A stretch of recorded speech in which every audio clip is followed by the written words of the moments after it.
এবার গাজায় স্থল অভিযানে বিপাকে ইসরায়েল, 136টি সামরিক যান ধ্বংস। আরো বিস্তারিত জানিয়ে দিব। এদিকে গাজায় আরো 5টি ইসরায়েলি ট্যাঙ্ক ধ্বংস করলো হামাস। আবারও হিজবুল্লাহর হামলায় ইসরায়েলি নাগরিক নিহত। এদিকে ইসরায়েলকে সমর্থনে তুরস্কে কোকা কোলা নিষিদ্ধ। আরো জানিয়ে দিব, এবার ইসরায়েলি আগ্রাসন নিয়ে ফের জাতিসংঘের কঠোর বার্তা। এদিকে ইসরায়েল নিয়ে মার্কিন পররাষ্ট্র দপ্তরের নথি ফাঁস। নেতানিয়াহুর পদত্যাগ দাবিতে পার্লামেন্টের সামনে ভয়াবহ বিক্ষোভ। এবং সর্বশেষে জানিয়ে দিব, এদিকে বিশ্বব্যাপী ক্রমে বাড়ছে পরমাণু অস্ত্রের ঝুঁকি, বাড়ছে ভয়াবহ যুদ্ধের আশঙ্কা। শুনছিলেন সংবাদ শিরোনাম, এখন বিস্তারিত।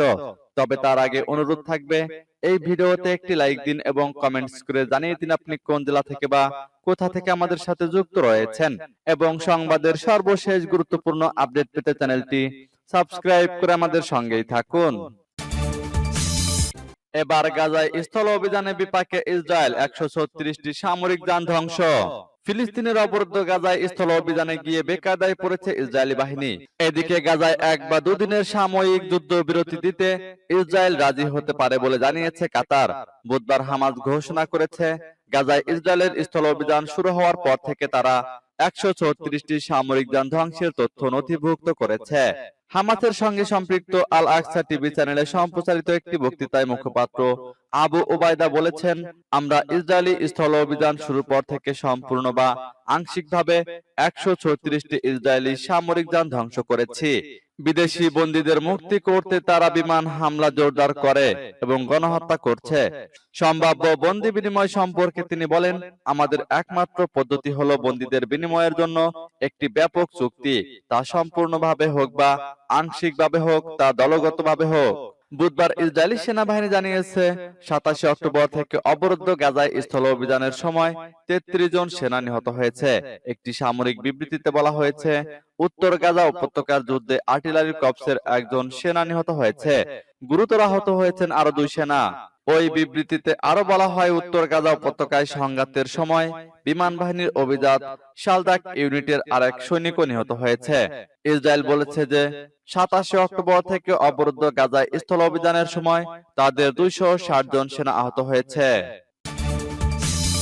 এদিকে গাজায় আরো 5টি ইসরায়েলি ট্যাঙ্ক ধ্বংস করলো হামাস। ফিলিস্তিনের ইসলামী প্রতিরোধ আন্দোলন হামাসের সামরিক শাখা ইজাদ্দিন কাসাম ব্রিগেড জানিয়েছে, উত্তর গাজার আত্তাউম এলাকায় তাদের স্নাইপারের গুলিতে আরো এক ইসরায়েলি সেনা নিহত হয়েছে।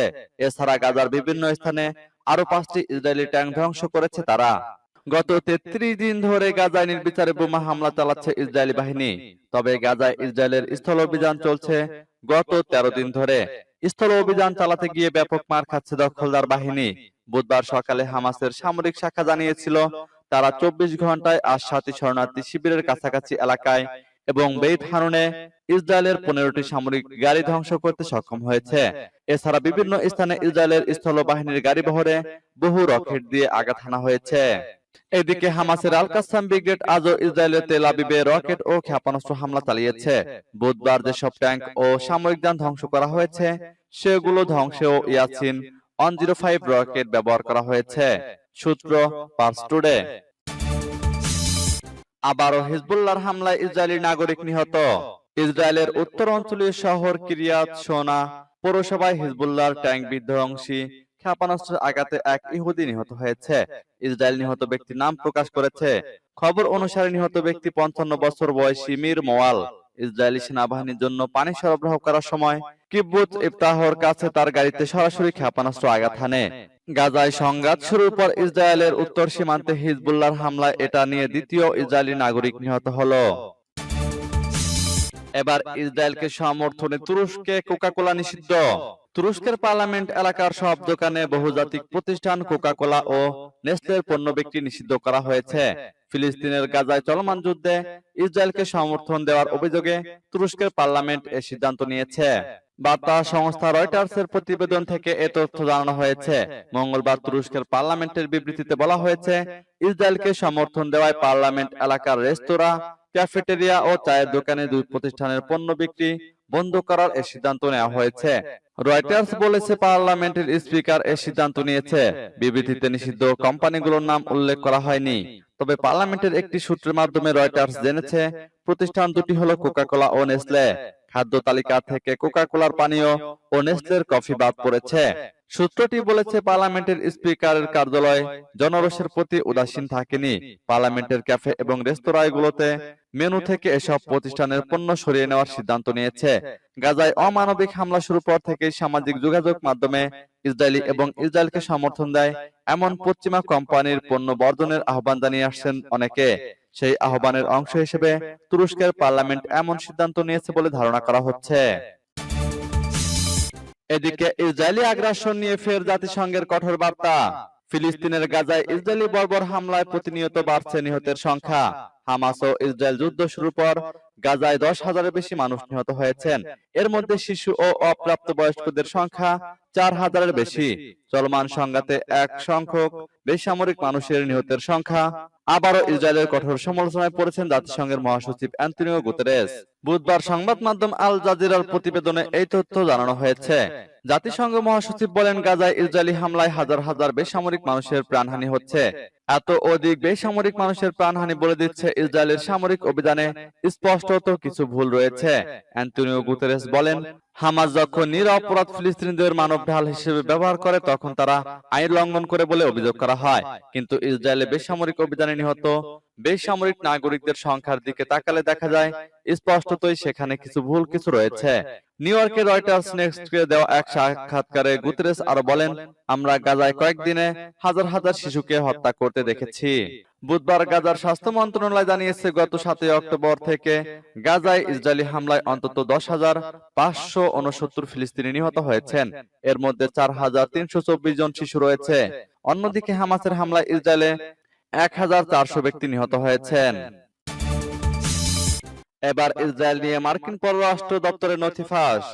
ইসরায়েলকে অন্ধ সমর্থনে ক্ষুব্ধ মার্কিন কূটনীতিকরা গাজা যুদ্ধে যুক্তরাষ্ট্রের প্রকাশ্যে ইসরায়েলের কড়া সমালোচনা করা উচিত বলে মনে করেন তারা। মার্কিন পররাষ্ট্র দপ্তরে ফাঁস হওয়া একটি নথিতে এমন তথ্য উঠে এসেছে। সোমবারের প্রতিবেদনে এ সংক্রান্ত একটি নথি তাদের হাতে এসেছে বলে জানিয়েছে পলিটিকো। ইসরায়েল নীতি নিয়ে কর্মকর্তাদের মতামত জানতে নথিটি তৈরি করেছিল যুক্তরাষ্ট্রের পররাষ্ট্র দপ্তর। পররাষ্ট্র দপ্তরের কর্মকর্তাদের সঙ্গে কর্তৃপক্ষের কথোপকথন ও অন্যান্য প্রতিবেদন অনুযায়ী কূটনীতিকদের বার্তা মধ্যপ্রাচ্য সংকটে যুক্তরাষ্ট্রের প্রেসিডেন্ট জো বাইডেনের নীতিতে কূটনীতিকদের ক্রমবর্ধমান আস্থা হারানোর ইঙ্গিত দেয়। মধ্য ও নিম্ন স্তরের কূটনীতিকদের এই প্রবণতা সবচেয়ে বেশি বলে উল্লেখ করা হয়েছে নথিতে। আর বর্তমান পরিস্থিতিতে চলমান থাকলে প্রশাসনের কর্মীদের অভ্যন্তরীণ মতবিরোধ আরো তীব্র হয়ে উঠতে পারে বলে শঙ্কা প্রকাশ করা হয়েছে। এমনকি এতে বাইডেন প্রশাসনের জন্য মধ্যপ্রাচ্য বিষয়ক নীতি তৈরি কঠিন হতে পারে বলেও উল্লেখ করা হয়েছে। বলা হয়েছে, ইসরায়েলের ব্যাপারে যুক্তরাষ্ট্রের প্রশাসনিক গোপনীয়তা জনমনে সন্দেহ সৃষ্টি করেছে। এতে প্রশাসনের ব্যাপারে ভুল ধারণা তৈরি হচ্ছে। বিষয়টি বিশ্বব্যাপী মার্কিন স্বার্থকে সবচেয়ে বেশি ক্ষতি করছে বলে মনে করেন তারা। ফাঁস হওয়া নথিতে বাইডেন প্রশাসনের প্রতি দুটি মূল অনুরোধ করেছেন কূটনীতিকরা। তার মধ্যে একটি গাজা উপত্যকায় যুক্তরাষ্ট্রের যুদ্ধবিরতি সমর্থন, আর ইসরায়েলের ব্যাপারে মার্কিন প্রশাসনিক নীতি ও জনগণের মনোভাবের মধ্যে ভারসাম্য তৈরি করা। এদিকে নেতানিয়াহুর পদত্যাগ দাবিতে পার্লামেন্টের সামনে বিক্ষোভ। ইসরায়েলি পার্লামেন্টের সামনে দেশটির প্রধানমন্ত্রী বেনিয়ামিন নেতানিয়াহুর পদত্যাগ দাবিতে একদল মানুষ বিক্ষোভ করেছেন। তাদের অনেকের পরিবারের সদস্য ইসরায়েল ফিলিস্তিন সংঘাতকে কেন্দ্র করে নিহত হয়েছেন। অনেকের পরিবারের সদস্য হামাসের কাছে জিম্মি। এমনই একজন হলেন গত 7 অক্টোবর নেটিভ হা আসারা এলাকায় হামাসের বন্দুকধারীর হামলায় মাউজের মা বাবা নিহত হয়েছেন। মাউজ ইসরায়েলি ক্ষেপণাস্ত্র ছবি দেওয়া একটি পোস্টারের সামনে দাঁড়িয়েছিলেন। মাউজ বলেন, তিনি দুঃখের সাগরে ডুবে রয়েছেন। তিনি আরো বলেন, সরকার আমার মা বাবার সঙ্গে প্রতারণামূলক আচরণ করেছেন। সরকার গাজায় ক্ষতিগ্রস্ত 1,400 মানুষের সঙ্গে প্রতারণা করেছে। জিম্মি করে রাখা 240 জনের সঙ্গে প্রতারণা করেছে। মাউজের 76 বছর বয়সী মা বিলহা নেতানিয়াহুর বিরোধী ছিলেন। মাউজের মা বিলহা ও বাবা বিক্ষোভে যাচ্ছিলেন। সে সময় তাদের হত্যা করা হয়। মাউজ বলেন, আমি এ কারণে বিক্ষোভে এসেছি। আমি এখানে বলতে এসেছি, চলে যাও চলে যাও। মাউজ ও তার সঙ্গে থাকা বিক্ষোভকারীদের হাতে ধরা প্লেকার্ডে লেখা ছিল, হামাসের হাতে পরিবারের সদস্যরা জিম্মি থাকলে তারা কি করতেন। মাউজ ও তার সঙ্গে থাকা বিক্ষোভকারীরা বলেছেন, নেতানিয়াহু পদত্যাগ না করা পর্যন্ত তারা পার্লামেন্টের বাইরে বিক্ষোভ চালিয়ে যাবেন।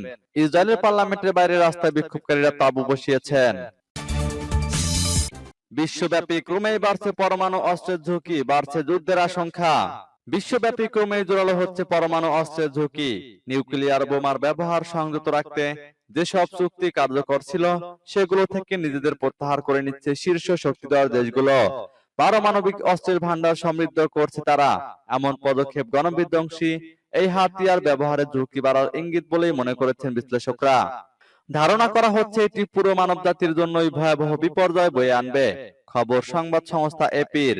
রাশিয়া ইউক্রেন থেকে শুরু করে ইসরায়েল ফিলিস্তিন যুদ্ধ, যেখানে সংঘাত সেখানে পারমাণবিক অস্ত্র ব্যবহারের হুমকি ধামকি এসেছে। সম্প্রতি বিশ্বজুড়ে গণবিধ্বংসী এই অস্ত্রের পরীক্ষা নিরীক্ষা আশঙ্কাজনক হারে বেড়ে যাওয়ায় উদ্বেগ ছড়িয়েছে বিশ্বজুড়ে। পর্যবেক্ষকরা বলছেন, সিনাই যুদ্ধ পরবর্তী 4 দশকের মধ্যে এখন পরমাণু অস্ত্র ব্যবহারের ঝুঁকি সবচেয়ে বেশি। আর এজন্য যুক্তরাষ্ট্র, রাশিয়ার পাশাপাশি উত্তর কোরিয়া, ইরানের মতো দেশগুলোর অস্ত্র সমৃদ্ধির হিড়িককে দায়ী করা হচ্ছে। এসব দেশের সামরিক কৌশলে দিন দিনই গুরুত্ব বাড়ছে পরমাণু অস্ত্রের। এছাড়া গণবিধ্বংসী অস্ত্রের ব্যবহার সংযত রাখার চুক্তিগুলো অকার্যকর হয়ে পড়াকেও অশনি সংকেত হিসেবে দেখা হচ্ছে। সম্প্রতি সিটিবিটি চুক্তি থেকে সরে এসেছে রাশিয়া সহ বেশ কয়েকটি দেশ, জানিয়ে চলছে পাল্টাপাল্টি দোষারোপের রাজনীতিও। এমন পরিস্থিতিতে আগামী কয়েক বছরে পারমাণবিক অস্ত্রের সংখ্যা ব্যাপক হারে বাড়বে বলেও মনে করছেন বিশ্লেষকরা, যা ভবিষ্যৎ ঝুঁকি বাড়িয়ে দিচ্ছে বহুগুণ।